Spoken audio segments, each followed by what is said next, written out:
اطلاع دینے والا کبھی نہیں کہتا کہ تیرا بھائی مر گیا ہے، اطلاع دینے والا ہمیشہ یہ کہتا ہے تیرے بھائی کی طبیعت خراب ہے۔ بہنوں کو بھائیوں کی موت کی اطلاع بتائی نہیں جاتی۔ مجھے بول کے بتاؤ، میں مصاحب نہیں، میں تیرے معاشرے کی بات کر رہا ہوں، ممبر سے مہمان بھی ہوں، عزادار بھی ہوں، حسین کا ماتمی بھی ہوں، ذاکر حسین بھی ہوں، ہر رشتے سے دعا قبول ہو سکتی ہے۔ میں ممبر پہ دعا دے رہا ہوں، اللہ تیری بیٹیوں کے نصیب نیک کرے، اللہ تیری بہنوں کے نصیب نیک کرے۔ بیٹی پردیس میں رہتی ہو، بھائی مر جائے، خدا نہ کرے بہن کو اطلاع مل جائے، اس بچی کو اپنی ہاتھ کی رکھی چیزیں بھول جاتی ہیں، وہ اپنے گھر کے تالے خود نہیں لگاتی، ہمسائی عورتیں اس کا سامان اکٹھا کرتی ہیں، علاقے کے گلی کے بزرگ آ کے کہتے ہیں بیٹا سواری کوئی نہیں، صبح نہ چلی جائے، رو کے کدی سواری ملے نہ ملے میں پیدل چلی جاؤں گی، اور میرا پیکا گھر اجڑ گیا ہے۔ یہ ہاتھ جوڑ کے میں منت کرنے لگا ہوں، جتنے میرے سنی بھائی بیٹھے ہو، ہماری بیٹیاں تو پردیس میں نہیں رکتی، 70 قدم کے فاصلے پہ حسین کی 3 سگی بہنیں سر پہ قرآن رکھ کے بھائی کے قاتل سے کہتی رہی، نہ مار میرا 3 دن کا پیاسا، نہ مار میرا کربلا کا پیاسا۔ بہن جب بھائی کے گھر پہنچے، میں نے اکثر جنازوں پہ دیکھا، اکثر میں نے جنازوں پہ دیکھا ہے، لوگ جنازے پہ آئے ہوتے ہیں، دوسرے سے پوچھتے ہیں یہ جنازہ کیوں نہیں اٹھا رہے، غسل نہیں ہوا، ہو گیا ہے، کفن مل گیا، جنازہ کیوں نہیں اٹھا رہے؟ کوئی کان میں کہتے اس کی بہن نہیں آئی، اس شریف کی بیٹی نہیں آئی، جتنی بھی جلدی ہو مہمان کہتے انتظار کرو، تھوڑا اور رک جاؤ، آنے دو، آخری بار باپ کا چہرہ دیکھنے دو۔ مجھے نہیں پتا یہاں کیا رواج ہے، میں نے اپنے علاقے میں کئی جنازے ایسے دیکھے ہیں، لوگ قبرستانوں میں جنازے رکھ کے انتظار کرتے ہیں، جنازہ پڑھنے کے بعد دفناتے نہیں کہ بیٹی آ رہی ہے، بیٹی قبرستان کے دروازے میں پہنچتی ہے، لوگ کہتے پردہ کرو شریف کی بیٹی آ رہی ہے، رشتہ دو اس غریب کی بیٹی آ رہی ہے۔ مجھے علی کی عزت کی قسم ہے، میں نے لوگوں کو قتل کی دشمنیاں بھولتے دیکھا ہے، اس بچی کے سر پہ پیار دے کے کہتے ہیں دشمنی اس سے تھی جو دنیا سے چلا گیا۔ بیٹیاں ہر کسی کی سانجھی ہوتی ہے، کسی چیز کی ضرورت ہو ہمارے گھر چلی آنا، اور میرے ہاتھ جڑے مجھے بول کے بتانا لوگ اس بچی کو پیار کرتے ہیں یا اس بچی کے تماچے مارتے ہیں۔ حسین کی 4 سالہ سکینہ کربلا کے جنگل میں رو رو کے کہتی رہی بابا بھی میرا مارا گیا، تماچے بھی میں کھا رہی، بابا بھی میرا مارا گیا، تماچے بھی میں کھاؤں۔ کچھ مہمان جنازہ پڑھ کے چلے جاتے ہیں، کچھ سوئم کے بعد چلے جاتے ہیں، نہیں جاتی بیٹی، بہنیں نہیں جاتی، بھائی غریب ہو بہن امیر ہو دروازے پہ بیٹھ جاتی ہے، عورتیں پوچھتی ہیں تو نے اپنے گھر نہیں جانا؟ وہ کہتی نہیں۔ کیوں نہیں جانا؟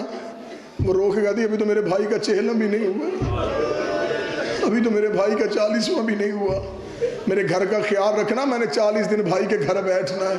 اللہ تیری بہنوں کے نصیب نیک کرے، بہنیں 40 دن تک بھائیوں کا دروازہ نہیں چھوڑتی، مجبوری زینب کی بڑی بن گئی تھی۔ 11 محرم بدے ہاتھوں کے ساتھ حسین کی لاش پہ آ کے کھڑی ہوئی، رو کے کہتی حسین دل میرا بھی بڑا تھا، میں تیرا چہلم کربلا میں کرتی، حسین میری مجبوری بن گئی، حسین نانے کی امت رسیاں لے کے، حسین مجبوری بن گئی ہے، حسین زندہ رہی تو تیرا ایک چہلم کرنے ضرور آؤں گی۔ حسرت تھی زینب کی، بس ایک منزل اور بڑھاؤ۔ آقا علی سرہندی نے اپنے کتاب میں لکھا کہ خدا نے جب تاج شفاعت کو عرش پہ رکھا، سعد شیرازی صاحب ایک کتاب تھی، خدا نے عالم ارواحین میں نبیوں سے کہا جس نے یہ تاج شفاعت سر پہ رکھنا ہو یہ کتاب پڑھے، اس میں کچھ وعدے ہیں، وہ وعدے اگر وفا کر سکتا ہے تو یہ میں تاج شفاعت اس نبی کو دیتا ہوں۔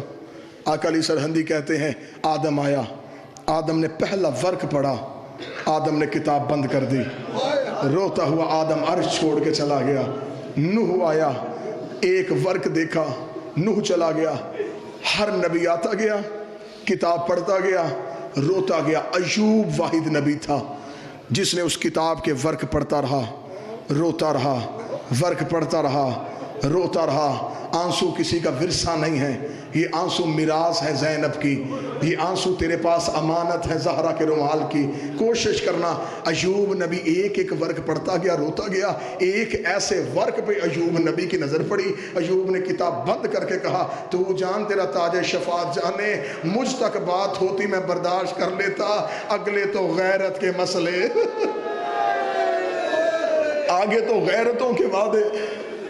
ایک ایک نبی کتاب پڑھتا چلا گیا۔ آقا سرہندی کہتا سب سے آخر میں آیا نبیوں کا نبی، رسولوں کے رسول نبی کتاب پہ ہاتھ رکھا تھا یا پیچھے سے نور حسین آیا، حسین نے آ کے نانے کے ہاتھ پہ ہاتھ رکھا، حسین نے کتاب کھولنے سے پہلے نانے کا ہاتھ اٹھایا، تاج شفاعت پکڑ کے نانے کے سر پہ رکھا، رو کہتا نانا تجھے تاج شفاعت مبارک، وعدے جانے تیرا حسین جانے، یہ وعدے جانے تیرا غریب بیٹا۔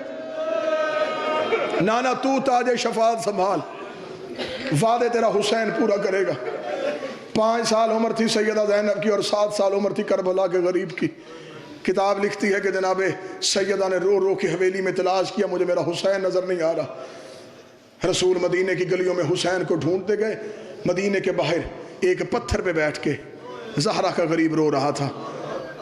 حسین کو روتے دیکھا، اتنی تیزی سے نبیوں کا نبی آیا، رسول کی آواز زمین پہ خط کر رہی تھی، آ کے حسین کو جلدی سے اٹھایا، چوما، سینے سے لگایا، او میرا لال حسین کیوں رویا، حسین کیا ہوا؟ حسین بولا نہیں، بلا تشبیہ جیسے قاری قرآن اٹھاتا ہے ایسے لے کے گھر آیا۔ زہرا پوچھنا میرے حسین کو کیا ہوا ہے؟ بی بتول نے کہا حسین ماں کو بتا میرا لال کیا ہوا ہے۔ حسین نہیں بولے۔ علی نے کہا لاؤ زہرا مجھے حسین دے، حسین مجھے بتا کیا ہوا۔ حسین نہیں بولا، سارے اکٹھے ہو گئے حسین کو چپ کرواتے گئے۔ حسین ہچکیاں لے لے کے روتا رہا، سانسیں بند کر کر کے حسین روتا رہا۔ جیسے ساون کے بادل ہیں ایسے حسین کی آنکھوں میں آنسو آئے۔ اس وقت رسول نے کہا حسین بولتا کیوں نہیں، روتا کیوں ہے؟ حسین رو کے کہا نانا وہ تاج والی بات یاد ہے جو وعدہ کیا تھا، آج میں نے اس کتاب کے ورق پڑھے ہیں۔ نانا پہلے صفحے پہ لکھا تھا 40 دروازوں کو تالا، نانا میں نے دستخط کر دیے۔ نانا اگلے صفحے پہ لکھا تھا ماں کی شکل والی بیٹی مدینے میں چھوڑنی پڑے گی، نانا میں نے وعدہ کر لیا۔ نانا اگلے صفحے پہ لکھا تھا مکے میں بدے حرام توڑنے پڑیں گے، نانا میں نے وعدہ لکھ دیا۔ نانا آگے لکھا تھا مسلم کا جنازہ، میں نے وعدہ لکھ دیا۔ نانا 2 محرم کربلا میں اترنا، میں نے وعدہ کر دیا۔ 7 محرم سکینہ پیاسی، میں نے وعدہ کر دیا۔ 8 محرم زینب پیاسی، میں نے وعدہ کر دیا۔ نانا میں نے اکبر کا کلیجہ لکھ دیا، عباس کے بازو لکھ دیے، قاسم کی لاش کے ٹکڑے لکھ دیے، اپنا سجدہ لکھ دیا۔ رسول نے کہا حسین روتا کیوں ہے؟ تڑپ کے اٹھا کربلا کا غریب، جہاں 5 سال کی زینب بیٹھی تھی، جا کے زینب کو سینے سے لگایا، سینے سے لگا کے کربلا کے غریب نے رو کے کہا نانا تیرا تاج شفاعت مجھے بڑا مہنگا پڑا ہے۔ حسین کے سر کے بعد زینب کا برقع لکھا ہے، برقعے کا نام آنا تھا۔ زینب نے حسین کے گلے میں باہیں ڈالی، رو کے کہتی کر دے وعدہ، کربلا جانے تو جانے، شام جانے تیری زینب، کر دے حسین وعدہ، کربلا میں دین تو بچانا، حسین شام میں تجھے میں بچاؤں گی۔ ہو گئی تیاری، لگ گئے 40 دروازوں کو تالے۔ حسین نے کہا عباس ہر کوئی آ گیا؟ عباس نے کہا ہر کوئی آ گیا۔ نہیں آئی تو علی کی بیٹی نہیں آئی، اور میری ماں بہنوں کے دوپٹے قربان بی بی تیری عزت پہ۔ جب کہنا علی کی بیٹی نہیں آئی، حسین چلتے ہوئے بی بی سیدہ زینب کی دہلیز پہ آئے، السلام علیکہ یا بنت رسول اللہ، محمد کی بیٹی حسین کا سلام۔ اندر سے آواز آئی علیکہ السلام یا ابن رسول اللہ، اور رسول کا بیٹا زینب کا بھی سلام ہو۔ حسین نے رو کے کہا زینب اگر تو کہے تو قافلہ لے کے چلیں۔ اتنی سطر گئی، اگلی سطر مشکل ہے، سید مجھے معاف کر دینا۔ جب حسین نے کہا اگر تو کہے تو قافلہ لے کے چلے، حجرے کے اندر سے آواز آئی حسین اگر تو کہے تو میں باہر آؤں۔ میں نے پڑھ دیا، تو نے سن لیا۔ کوئی حسین کے کلیجے سے پوچھے، کئی بار بیٹھا کئی بار اٹھا، رو کے کہتا حسین ساری زندگی تیرا یہ جملہ نہ سنتا، مجبوری بڑی بن گئی ہے۔ حسین نے کانپتے ہوئے ہاتھوں کے ساتھ شرائع صاحب زینب کے حجرے کا پردہ ہٹایا، سر سے لے کے پاؤں تک قرآن کی آیت چادر میں لپٹی ہوئی تھی، چادر تطہیر میں لپٹی ہوئی زینب نے اپنا دایاں ہاتھ باہر نکالا، اکبر نے اپنا کاندھا آگے کیا، بی بی نے اکبر کے کاندھے پہ ہاتھ رکھا، اکبر نے سورہ مزمل کی تلاوت شروع کی، بی بی نے اپنا بایاں ہاتھ باہر نکالا، حسن کے قاسم نے اپنا کاندھا آگے کیا، بی بی نے قاسم کے بازو پہ ہاتھ رکھا، قاسم نے سورہ دہر کی تلاوت شروع کی، زینب نے پہلا قدم حجرے سے باہر نکالا، اونا محمد نے چھوٹے چھوٹے امام میں سر سے اتارے، ماں کے قدموں کے نشان مٹانے شروع کیے، ماں کے قدموں کے نشان مٹانے شروع کیے۔ آگے آگے علموں والا غازی تھا، سر سے امامہ اتار کے کہہ رہا تھا الحجاب الحجاب، پرواز بند کرو، محمد کی بیٹی گھر سے باہر آ گئی، علی کی بیٹی گھر سے باہر آ گئی، او مدینے والو دروازے بند کرو، زینب گھر سے باہر آ رہی ہے۔ اتنا جملہ کہنا تھا یا زینب روتی روتی بیٹھ گئی، رو کے کہتی حسین کتنا چلنا ہے، میں تھک گئی ہوں۔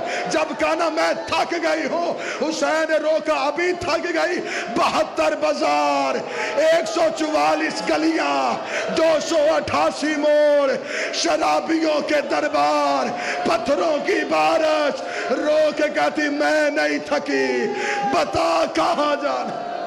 اللہ لعنت اللہ علیکم۔